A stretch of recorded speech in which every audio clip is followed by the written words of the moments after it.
Ahora hablaremos del llamado de Mateo o Leví, hijo de Alfeo.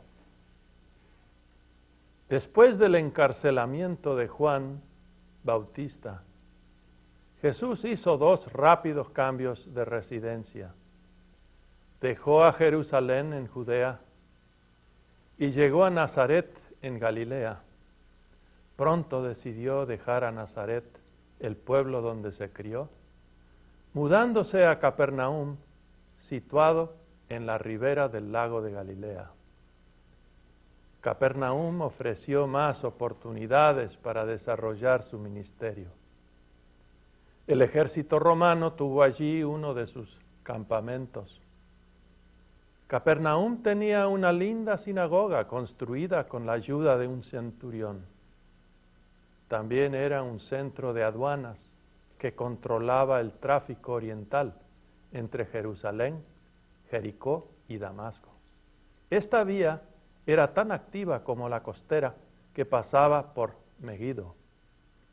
Es por eso que se prestó más para traficar con bienes ilícitos del oriente.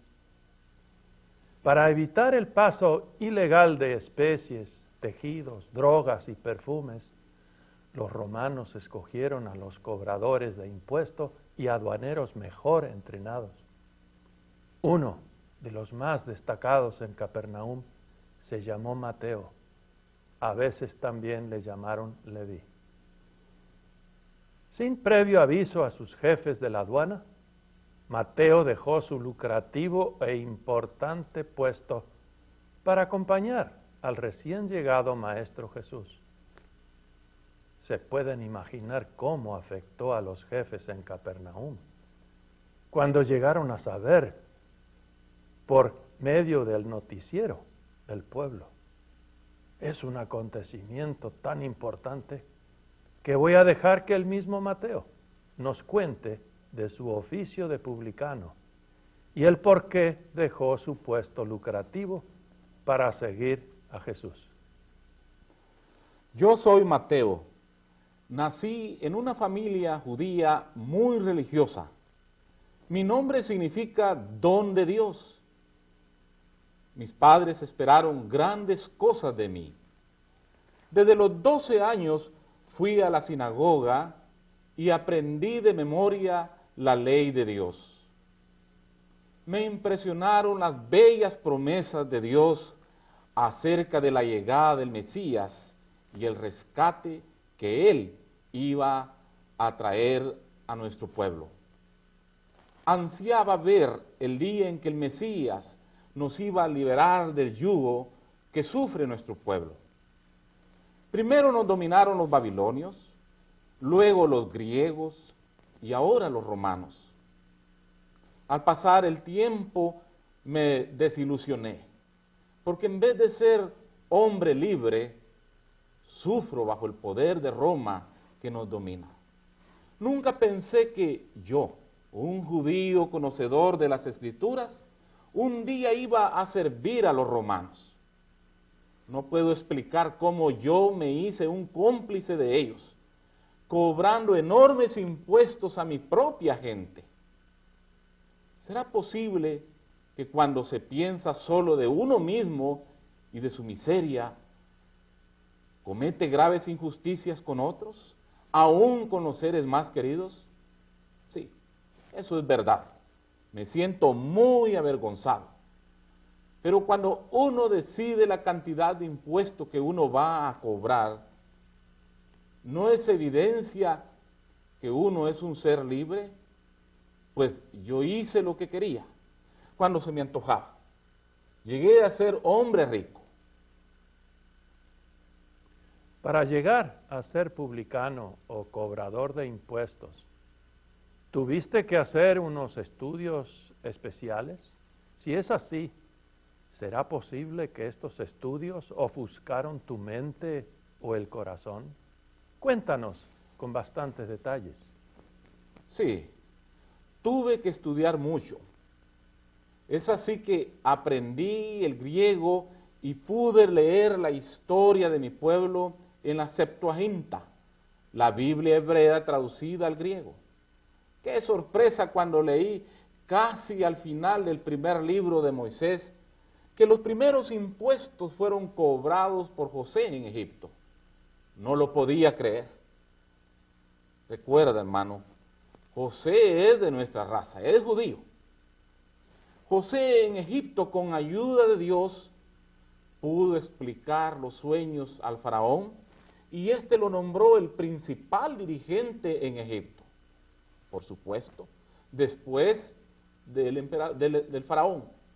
Usando su autoridad, José recogió el 20% de las cosechas superabundantes durante los 7 años buenos. Almacenó los cereales en todas las ciudades para que el pueblo tuviera el alimento en los años de escasez. Llegando el periodo de escasez, José vendió el trigo y puso el dinero en la tesorería del faraón. Al empeorar la escasez, la gente ya sin dinero le vendió sus tierras y sus posesiones. En Génesis capítulo 47, verso 26 se lee: Entonces José puso por ley hasta hoy sobre la tierra de Egipto que se diera al faraón la 5ª parte de las cosechas. Tan solo la tierra de los sacerdotes no pasó a ser del faraón, por cuanto los sacerdotes recibían trigo del faraón y comían trigo que el faraón les daba. Una sorpresa más. ¿Saben lo que hizo el sabio Salomón? Cobró enormes impuestos a su gente. Además, los obligó a construir el templo. Todos tenían que aportar mano de obra. Los arquitectos eran libaneses. No pude creer que el sabio Salomón fuese tan exigente, hasta la crueldad con su propio pueblo. Pueden juzgar por su cuenta, leer en Primera de Reyes, capítulo 5, 13 y 18. No me extraña que Roboam, el pretendiente al trono de toda Israel después de la muerte de Salomón, fue desechado por las tribus del norte, aceptando el reinado de Joroboam. Al leer el capítulo 12 de Primera de Reyes, verán cómo Roboam, en vez de escuchar los ruegos del pueblo de bajar las levas y los impuestos, sigue el consejo de los jóvenes e insiste en aumentar los elevados impuestos. ¿Por qué terminar con Salomón y Roboam? ¿Por qué crees que César Augusto ordenó un censo hace unos 30 años atrás, obligando a toda nuestra gente a registrarse en el lugar o pueblo donde nacían? Está muy claro para mí. El propósito de Augusto era saber cuánta gente vivía ahí, pero más importante para él, cuántos impuestos podía cobrarles. Desde esa fecha aumentaron las aduanas en el Imperio Romano y se construyó la aduana aquí en Capernaum. Para resumir, el saber que José, un joven judío sirviendo a Egipto, comenzó el sistema de cobrar impuestos y que esos impuestos ayudaron a Egipto a dominar a mucha gente vecina y al pueblo egipcio incluso, eso ofuscó mi conciencia. Yo pensé, Mateo, ¿por qué vas a morir de hambre? Me acordé también del maestro Zaqueo, aquel pequeño y astuto publicano, y me dije, ¿por qué no te haces tan rico como Zaqueo? Aprovéchate especialmente de los extranjeros que transportan bienes ilegales del lejano oriente a países vecinos como Siria. Gracias, Mateo, por toda esa introspección.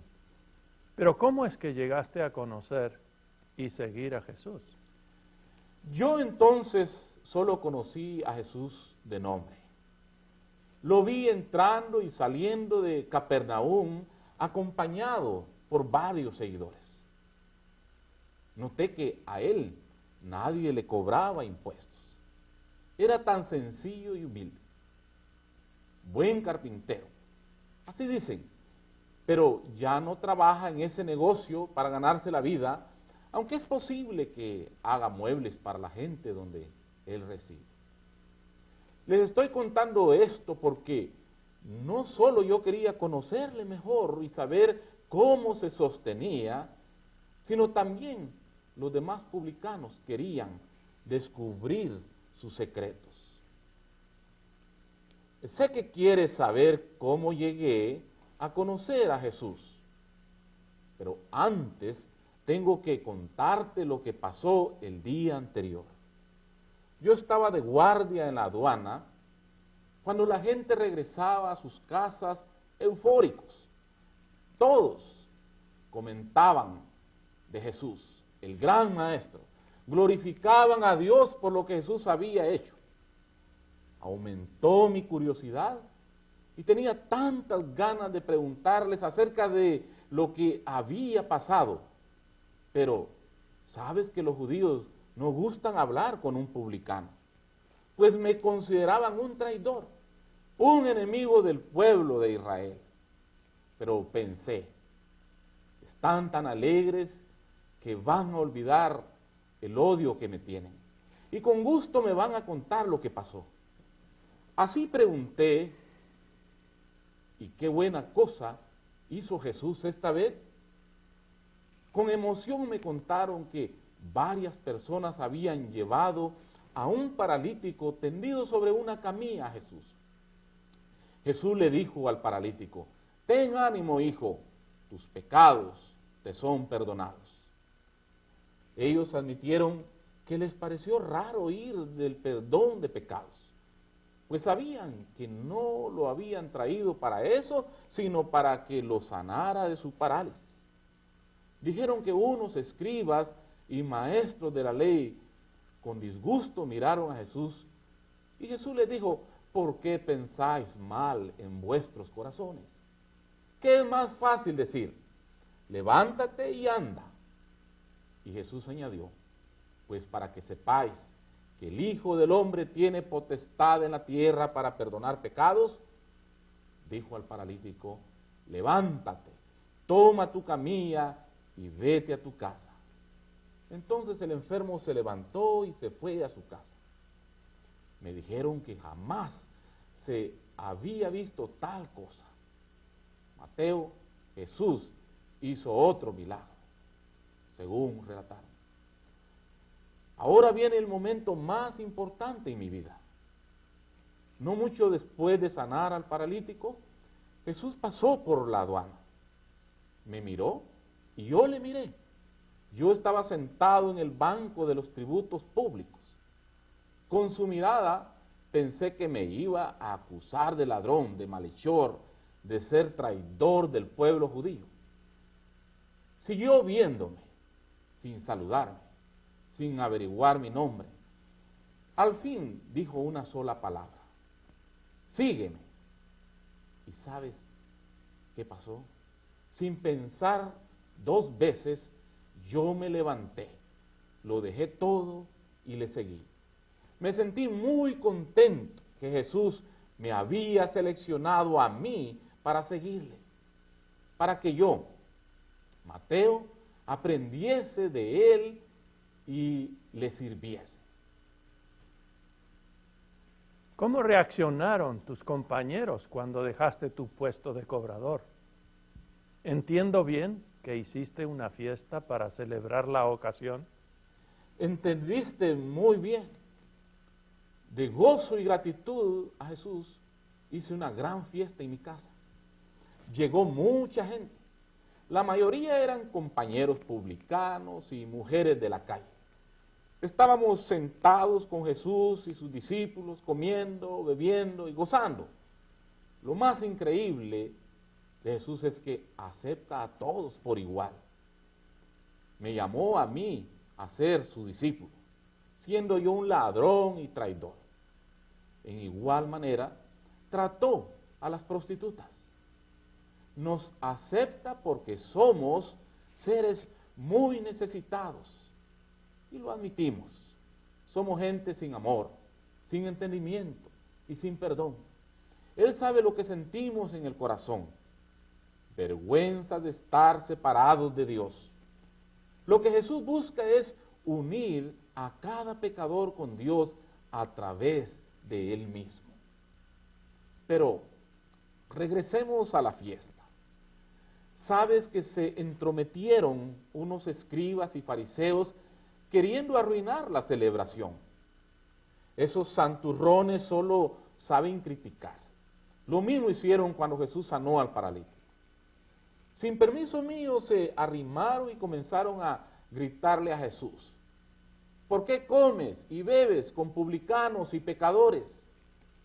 Jesús no aceptó esa crítica sin responderles en forma enérgica, pero también con mucha compasión les dijo: los que están sanos no tienen necesidad de médico, sino los enfermos. No he venido a llamar a justos, sino a pecadores al arrepentimiento. ¿No crees que los estaba invitando a ellos también? No comprendí todo lo que Jesús estaba diciendo en ese día, especialmente antes, al decir que había venido para llamar a pecadores al arrepentimiento. Comencé a reflexionar. ¿De dónde vino Él? ¿Era Él tan especial? Por mis estudios estaba seguro que el trabajo de publicano es en sí útil y bueno. Pues un año después escuché al mismo Jesús decir: dad al César lo que es de César y a Dios lo que es de Dios.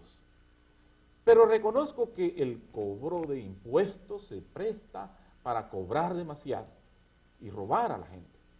Confieso haber pecado mucho, pues me enriquecí a cuenta de mucha gente pobre. Ahora, noté que Jesús no solo se interesó en rescatarme a mí, sino a los escribas y a los fariseos, esos entrometidos que nos querían arruinar la fiesta. Yo me preguntaba a saber si Jesús es por casualidad el prometido Mesías.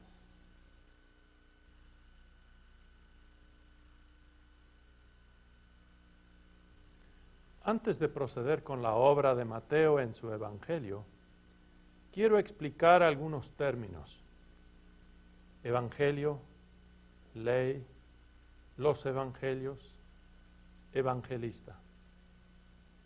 El Evangelio. En primer lugar, el Evangelio es una palabra de origen griego que significa buena noticia. Hay un solo Evangelio, es Jesucristo. Jesucristo es la buena noticia porque con su vida, su muerte y resurrección asegura al que cree en Él el perdón del pecado, quita el temor de la muerte y da poder para defenderse del diablo y en las tentaciones y permanecer firme en la fe. En segundo lugar, el Evangelio es la predicación o la enseñanza oral acerca de Jesucristo. También es la comunicación escrita de la buena noticia de la salvación ofrecida por la gracia de Dios, recibida por la fe en Cristo mediante el Espíritu Santo. En tercer lugar, se designa como Evangelio la obra que Mateo, Marcos, Lucas y Juan escribieron. Estos escritos son llamados los Evangelios. En cada uno de estos Evangelios se habla también de mucha ley. La ley no habla de Cristo y lo que Él hizo para salvarnos. La ley anuncia lo que Dios exige de cada ser humano, lo que debe hacer y cómo debe ser. La ley acusa, condena, mata, porque la ley de Dios es perfecta. Descubre y revela en cada ser humano el pecado que uno comete en pensamiento, palabra y obra. La ley arrastra al ser condenado a los pies de Jesús, acusándolo y demandando que Jesús, el justo juez, lo condene a muerte. Nótese bien, ningún ser humano por sí solo puede cumplir la ley de Dios, pero al reconocer el acusado pecador su condenación y aceptar la oferta que el Espíritu Santo le extiende en el Evangelio, esa buena noticia, que Jesús cumplió la ley por nosotros y asumió el castigo nuestro con su muerte en nuestro lugar. El pecador previamente acusado y condenado recibe el perdón, vida y salvación gratis de Dios. Evangelista, tradicionalmente, a los autores de los 4 primeros libros del Nuevo Testamento son llamados evangelistas.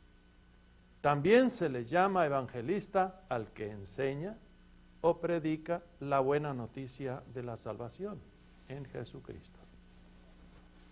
Queremos decirles que en algunos países en América Latina se les llama evangelistas también a los que escriben cartas para personas analfabetas. Linda palabra.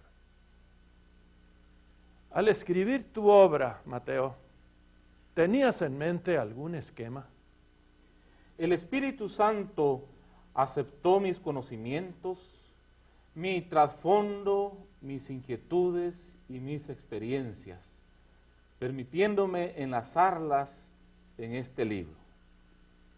El hecho de que fui llamado a ser un apóstol de Jesús, a pesar de que fui traidor de mi pueblo, un odiado publicano, confirmó que Dios nunca abandona a sus hijos. Su continua presencia en mi vida, comenzando con mi circuncisión, siguió firme aun cuando yo le di la espalda y fui traidor a mi pueblo.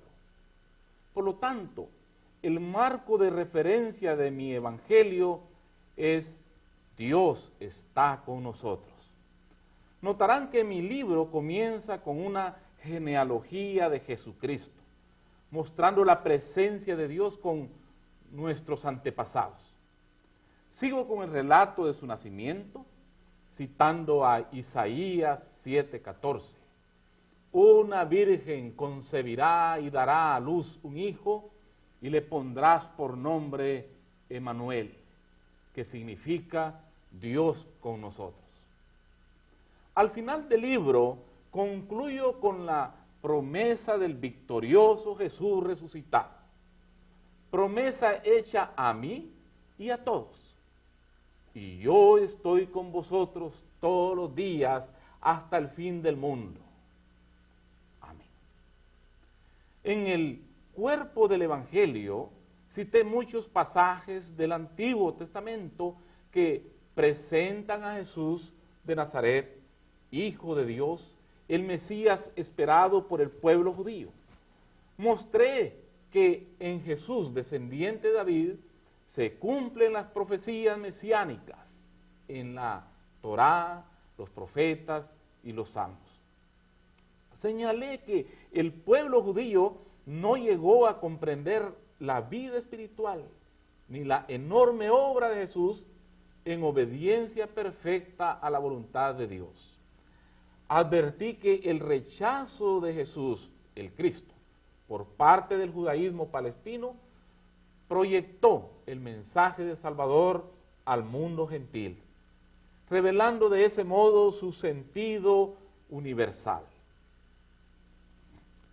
Para ayudar a los lectores, ¿seguiste algún método para ayudar a la gente a recordar mejor? Sí, para ayudar a los lectores a aprender de memoria importantes pasajes de Jesús, traté de reunirlos en unidades mayores, como por ejemplo el Sermón del Monte, capítulo 5, 3 al capítulo 7, 27. Es necesario recordar que en este sermón Jesús no enseñó nuevas leyes para sustituir la ley de Moisés. Son explicaciones y orientaciones acerca de cómo el creyente agradecido responde una vez que sabe que su salvación es regalada por Dios en Cristo nuestro Salvador. Otra unidad se halla en el capítulo 10, versos 5 al 42, donde después de mencionar a los 12 apóstoles, presento la misión del apostolado cristiano. Advierte Jesús acerca de persecuciones que pueden causar temor. Jesús enseña a quién de veras se debe tener miedo, a quién de veras se debe temer, y cómo confesar sin temor a Jesús delante de los hombres. Jesús advierte que Él es causa de división, pero es importante permanecer firme en Él hasta la muerte. El que recibe al mensajero de Dios, recibe a Jesús mismo, recibe con todas sus bendiciones. El bloque siguiente, 13:3, 52, me encanta, pues trata del reino de los cielos. Tú sabes que los judíos teníamos una ilusión acerca del reino. Siempre pensábamos que el Mesías iba a crear un reino enorme de gran poder en la tierra. Jesús en parábolas enseña que el poder del reino está en la palabra de Dios, que produce fruto en los que reciben y guardan la palabra. En vez de grandeza y poder, me extrañó que Jesús exaltó lo pequeño, un grano de mostaza y un poco de levadura, una perla, una red, mostrando así que aún lo insignificante tiene gran poder y enorme valor en el reino de los cielos. Jesús nos explicó la parábola del sembrador. Me hace pensar mucho al recordar que Jesús presentó a 4 clases de oyentes. Ni habló de los que no oyen, que por supuesto no producen fruto, pero de las 4 clases de oidores, Jesús presenta solo un grupo que produce fruto. Solo estos entran al reino. Es que en mi vida, yo, Mateo, pasé por esas 4 etapas. Yo era ese camino duro, yo fui esas piedras con poco terreno, con poca tierra, yo fui esos abrojos que ahogaron el mensaje. Aún ahora, al contarme entre los que reciben con gozo la palabra, no sé cuánto fruto yo, Mateo, podré producir. Sin embargo, espero entrar al reino, aunque sea de panzazo. ¿Hay métodos de enseñanza de Jesús que te estimularon más que otros? Sí, ahora entiendo mejor la explicación de Jesús. Ahora entiendo por qué usó parábolas para enseñar acerca del reino. Es que lo hace a uno pensar y reflexionar. Aunque es gratuita la entrada al reino de Dios, Jesús también dijo que debemos pasar mucha tribulación. Dijo que así uno entra en el reino. Cuidado, alerta.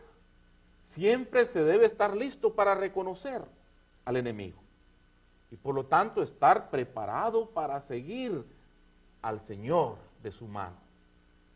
Pensábamos haber entendido todo muy bien, pero resulta que poco antes de la ascensión de Jesús, la última pregunta que le hicimos fue: Señor, ¿restaurarás el reino de Israel en este tiempo? Él nos dijo: no os toca a vosotros saber los tiempos o las ocasiones en que el Padre puso en su sola potestad todas las cosas, pero recibiréis poder cuando haya venido sobre vosotros el Espíritu Santo, y me seréis testigos en Jerusalén, en toda Judea, en Samaria y hasta lo último de la tierra. Hechos 1, 6, 8. Al ustedes preguntarle, ¿restaurarás el reino de Israel en este tiempo? ¿Notaron alguna expresión de tristeza en la voz de Jesús? Fue otra experiencia más en la que aprendimos acerca de la paciencia y del amor de Dios en Cristo Jesús. Tenía toda razón Él de enojarse con nosotros, pero no lo hizo. Más bien nos preparó para recibir y seguir al Espíritu Santo. Por eso yo también traté de ser paciente con los lectores de mi Evangelio y guiarles en su vida diaria de rumores, riñas, discusiones. Así, en el capítulo 18, versos 3 al 35, presenté cuadros vívidos de la comunidad cristiana.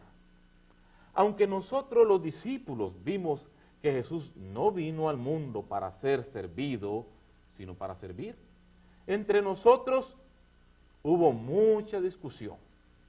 Al fin le preguntamos al Señor, ¿quién es el mayor en el reino de los cielos? Qué chasco cuando Jesús puso un niñito en medio de nosotros y dijo, de cierto os digo, que si no os volvéis y os hacéis niños, no entraréis en el reino de los cielos.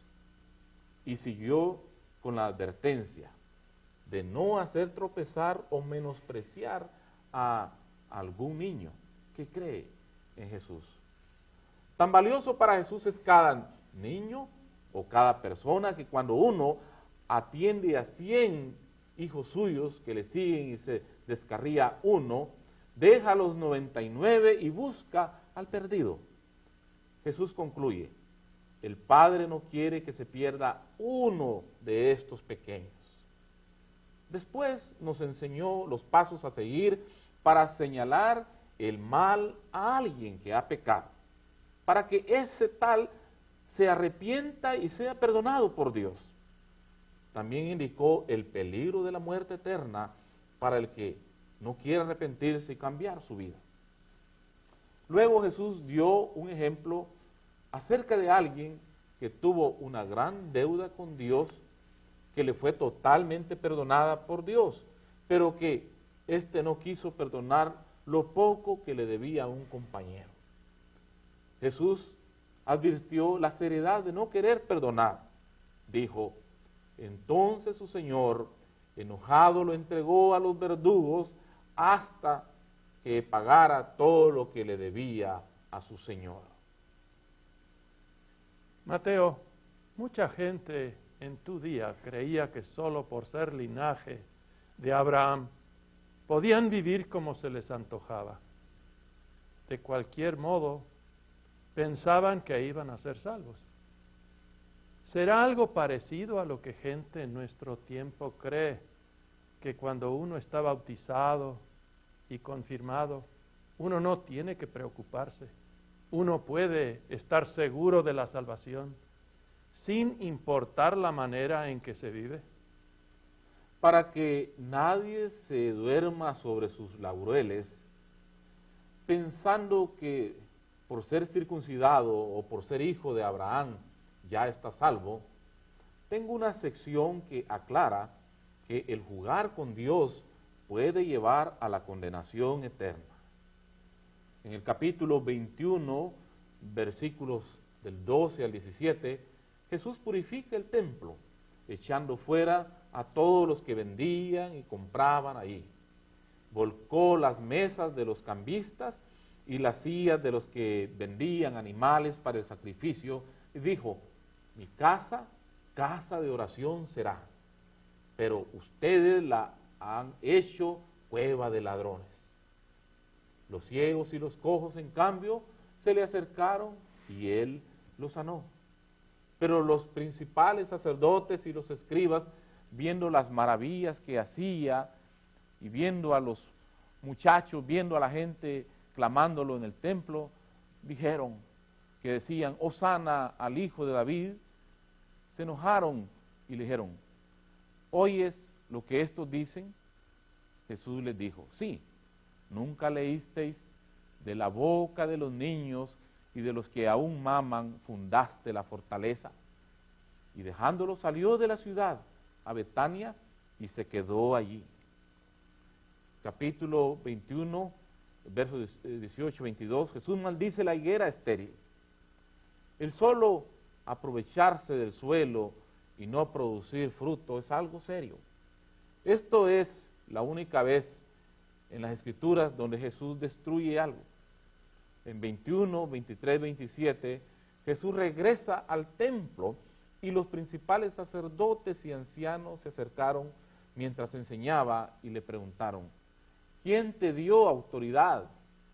¿Quién te dio esta autoridad? Como no les quería responder su pregunta acerca del bautismo de Juan Bautista, tampoco les dijo con qué autoridad hacía estas cosas. Capítulo 21, 33, 46, los labradores malvados. Jesús concluye, por tanto os digo que el reino de Dios será quitado de vosotros y será dado a gente que produzca frutos de él. Al oír sus parábolas, los principales sacerdotes y fariseos entendieron que hablaba de ellos, pero al buscar cómo echarle mano, temían al pueblo, porque éste lo tenía por profeta.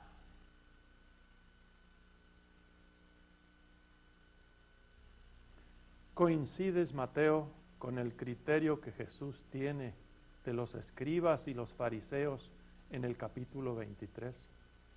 Recuerda que Jesús habló a la gente y a sus discípulos diciéndoles, en primer lugar, que sí le debían respeto a los fariseos y a los escribas en sus enseñanzas de la palabra de Dios. En la cátedra de Moisés se sientan los escribas y los fariseos, así que todo lo que os digan que guardéis, guardadlo y hacedlo. Pero Jesús muestra que odia la hipocresía tanto en nosotros como en los escribas y en los fariseos. Es bueno conocer y enseñar la sana doctrina, pero no hagáis conforme a sus obras, porque dicen la palabra de Dios y no la hacen. Ver Mateo capítulo 23. ¿Qué enseñó Jesús acerca del fin del mundo? Por la seriedad de los conceptos equivocados acerca de la relación de fe en Dios y el compromiso de servicio a Dios, yo presento la siguiente unidad de relatos que tratan del fin de los tiempos en 24:4 al 25:46. Jesús enlazó la predicción de la futura destrucción de Jerusalén con el fin del mundo. Al yo presentar este material que anuncia el futuro, quiero que los lectores presten atención a lo que se les dice, que presten atención así como prestaron atención a las promesas de Dios acerca del Mesías, promesas dadas en el Antiguo Testamento. Todas esas promesas y advertencias se han cumplido a cabalidad. Espero que la gente tome en serio lo que escribí, porque no soy yo, sino el Espíritu de Dios quien anuncia lo que va a pasar en el futuro, que Dios nos ha incluido en ese futuro a nosotros también. Dios nos llama a lo eterno. Entiendo lo que significa eterno. Significa siempre jamás. Una cosa cierta es que el fin del mundo vendrá. Otra cosa cierta es que ningún ser humano sabe cuándo eso ocurrirá. Razón es que Dios quiere que todos los días, cada persona, cada cristiano, esté totalmente preparado para estar en su presencia. Es importante recordar el marco de referencia de mi libro. Recuerda que comenzamos con el concepto de Emmanuel, que quiere decir Dios con nosotros. Está conmigo todos los días. Dios hace posible que por fe en Jesús yo siga estando con Él todos los días. ¿Qué pues temeré? Primero, habló de 10 vírgenes. 5 eran precavidas y 5 desatentas. Terminaron Jesús con la advertencia a cualquiera que no toma en serio a Dios. Y dice, velad pues, porque no sabéis el día ni la hora en que el Hijo del Hombre ha de venir. Jesús luego siguió con la parábola de los talentos, mostrándonos otra vez lo que ocurrirá si uno no usa los dones de Dios para la honra de Dios. Él dijo, quitadle pues el talento y dadlo al que tiene 10 talentos, porque al que no tiene fe en Dios, aún lo que tiene le será quitado. Y al siervo inútil, echadlo en las tinieblas de afuera. Allí será el lloro y crujir de dientes. ¿Tienes, Mateo, unos consejos finales que nos quieres hacer de tu evangelio? Desde mi infancia tuve la obsesión de tener mucha autoridad, poder. Siempre quise ser superior a los demás. Me acuerdo que cuando estaba sentado en la silla del tributo, sentía que había llegado a la cumbre de mi vida. Sentía que tenía autoridad y poder como lo había deseado. Sin moverme de mi silla, la gente venía a mí. Los pobres rogaron por clemencia. Los ricos también buscaron pretextos para no pagar y trataron de sobornarme. Pero yo no tuve interés en ayudar a los pobres. Y por tratar de sobornarme, yo arbitrariamente cobraba tanto a pobres como a ricos, lo que yo quería. Pero al dejar la mesa de los publicanos y seguir a Jesús, el mismo momento cuando Él me pidió hacerlo, comencé a ver en Él lo que es tener toda autoridad y poder. No solo lo vi en sus muchos milagros, pero lo vi también en su forma como era, como actuaba. Nunca olvidaré cuando Él dijo, yo no vine para ser servido, sino para servir y dar mi vida en rescate por muchos. Después de su resurrección y poco antes de su ascensión, Jesús nos reunió para despedirse de nosotros. Ya sabes de qué nos habló. Jesús habló de su autoridad y poder que lo abarca todo, tanto en el cielo como en la tierra. No lo dijo para jactarse o para presumir, pero para darnos a cada uno de nosotros, sus discípulos, su autoridad y poder para servirle al prójimo. Jesús nos pidió servirle a todos, al decir, id y haced discípulos en todas las naciones. Nosotros debíamos dejar el recinto de seguridad donde vivíamos e ir a donde la gente estaba y nos necesitaba. Toda la gente debíamos buscarla y hacer discípulos de cada uno de ellos. ¿Cómo? Bautizándolos en el nombre del Padre y del Hijo y del Espíritu Santo y enseñándoles todas las cosas que Él nos había enseñado. Prometió no dejarnos solos, sino que nos prometió que estaría con cada uno de nosotros hasta el fin del mundo. ¡Qué realidad! ¡Qué autoridad! ¡Qué poder!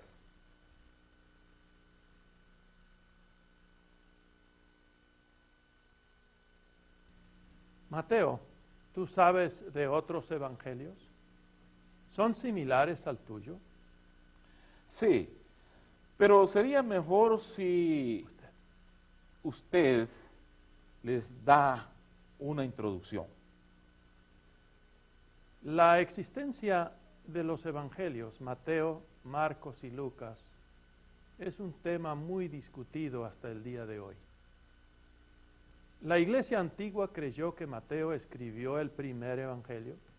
Eusebio dice que tú, Mateo, evangelizaste primero a los judíos y luego dirigiéndose a otros pueblos. Según Papias y otros, Mateo escribió en arameo las sentencias del Señor. Según esto, parece que originalmente las sentencias fueron consideradas como obra independiente. Pero también, según Papias, Marcos puso por escrito la predicación de Pedro. El Evangelio de Marcos, por lo tanto, fue también considerado literariamente independiente. En todo caso, no podía ser un extracto de Mateo, como a veces se supone. Clemente de Alejandría dice que los evangelios son genealogías, esos son, como el tuyo, Mateo y Lucas, fueron escritos primero. Según Orígenes, el orden fue el tuyo, Mateo, Marcos, Lucas y Juan. Ese es el orden cronológico. Agustín también opina que los 4 evangelios fueron escritos en el mismo orden actual. Los que fueron escritos después tenían conocimiento de los anteriores. Marcos habría seguido a ti, Mateo, abreviándolo. La tradición, pues, no es uniforme en su criterio. Los antiguos no parecen haber tenido conocimiento claro de esta cuestión de orden, pero tampoco hay evidencia de pleito. Sinópticos es el nombre dado a los 3 primeros evangelios, al tuyo, Mateo, Marcos y Lucas, porque los 3 presentan sus enseñanzas de una perspectiva similar. Veamos unas semejanzas. Los 3 evangelios sinópticos grandemente se asemejan entre sí, primero, en la materia que cubren. Marcos, sin contar 16, 9 a 16, tiene 661 versículos. De ellos, más de 60 se hallan en tu libro, Mateo, y por lo menos 350 también en Lucas. Tú, Mateo y Lucas tienen consiguientemente mucha materia en común con Marcos, pero también mucha materia que Marcos no menciona. A su vez, tú, Mateo y Lucas tienen unas 240 versículos en común. Segundo, en el orden de la narración, en los 3 evangelios se halla el mismo esquema de la vida pública de Jesús. Empiezan con la aparición de Juan Bautista y el bautismo de Jesús. Luego cuentan una actividad más larga de Jesús en Galilea, con Capernaum como centro. Un viaje pasando por Perea, al este del Jordán, para estar en Jerusalén para la Pascua de la Pasión, con su muerte, sepultura y resurrección. Tercero, se asemejan en el texto. La semejanza se extiende en gran parte al texto mismo. Veamos también diferencias entre ustedes. Pero entre los 3 evangelios hay grandes y muchas diferencias. A pesar de tener su primer origen en una tradición realmente común, se notan muchas divergencias primero en la materia. En Marcos faltan casi enteramente los discursos. En tu libro, Mateo, las declaraciones de Jesús están reunidas en 6 grandes discursos. En Lucas, las mismas sentencias están repartidas a lo largo de todo el Evangelio. La historia de la infancia y las genealogías faltan totalmente en Marcos. En tu libro, Mateo, y en Lucas, los relatos del nacimiento y las genealogías son muy distintas. Hay diferencias en los relatos de la resurrección. Además, cada evangelio tiene su material propio. Intentos de explicación. La moderna crítica histórica está empeñada desde hace 150 años a aclarar este problema, sin que hasta hoy se haya logrado una solución aceptada por todos. Mateo, ¿qué piensas de toda esta discusión acerca de los evangelios sinópticos sin llegar a una clara solución? Estas discusiones me recuerdan los argumentos interminables entre los escribas y los fariseos. querían lucirse con sus teorías y enredadas discusiones, mientras que el tema principal fue olvidado o considerado de poca importancia. Dime, ¿qué es más importante que se aprenda? ¿Es más importante que se aprenda acerca de Jesús y de su obra de salvación, o que se sepa quién de los evangelistas escribió primero y que otros copiaron? Me parece que esas interminables discusiones no solo aburren, sino que le quitan el ánimo a personas que quieren leer y quieren confiar en el contenido de la palabra. Nuestros evangelios presentan a Jesús Salvador del mundo. Eso es lo más importante. ¿Qué sugerencia nos puedes dar, Mateo, para que mantengamos nuestra mente en Cristo Jesús, más que en interesantes pero secundarias discusiones? Espero que haya notado lo que Jesús llegó a significar para mí. Para estar seguro, lo volveré a mencionar. El hecho de que Jesús me pidiera seguirle y ser su discípulo, aunque yo era un judío caído de la fe, traidor de mi pueblo, me influenció al ser movido por el Espíritu Santo a escribir el Evangelio. El argumentar que los evangelistas usamos 2 o 3 fuentes solo es conjetura. ¿Cuántos de ellos mencionan al Espíritu Santo como fuente de inspiración?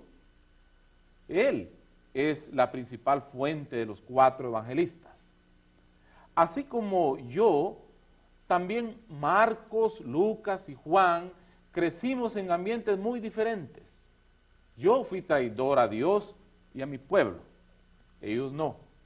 En la presencia de Dios cada uno sí sabía su debilidad y que era vil pecador, indigno del llamado que Dios nos hizo.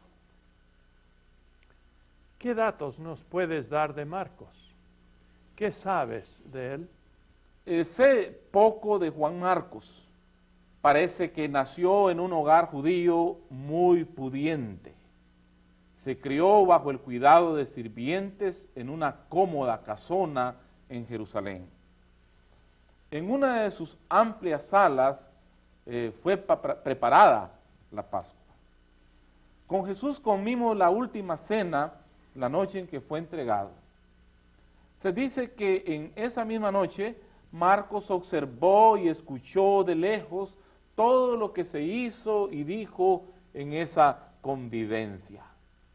Llegó a admirar a Jesús por sus enseñanzas y fue conmovido por la oferta del perdón mediante la Santa Cena.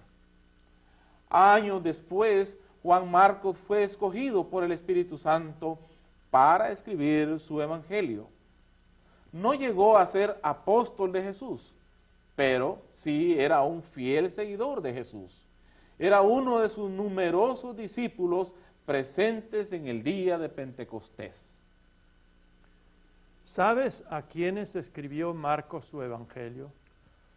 Por casualidad, ¿sabes en qué lugar escribió? Dicen que Juan Marcos tuvo cuidado en explicar las palabras y costumbres arameas. Eso indica que escribió a un público gentil no judío. Algunos creen que Marcos escribió su evangelio en Italia.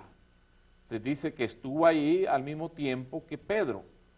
También se dice que su mensaje es en gran parte lo que oyó decir a Pedro, predicar y enseñar.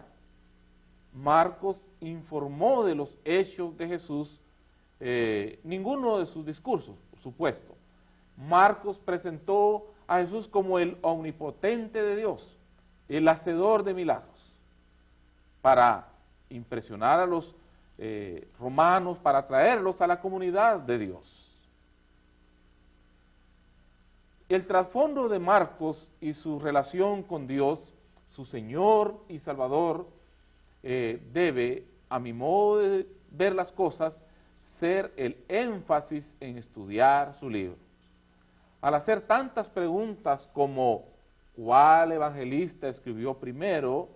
¿Quién copió de quién? Puede entretenerse tanto que uno pierde el interés en el meollo del mensaje. Eso es, uno puede ser que no llegue a ver a Jesucristo, su obra y cómo eso afecta la vida del escritor.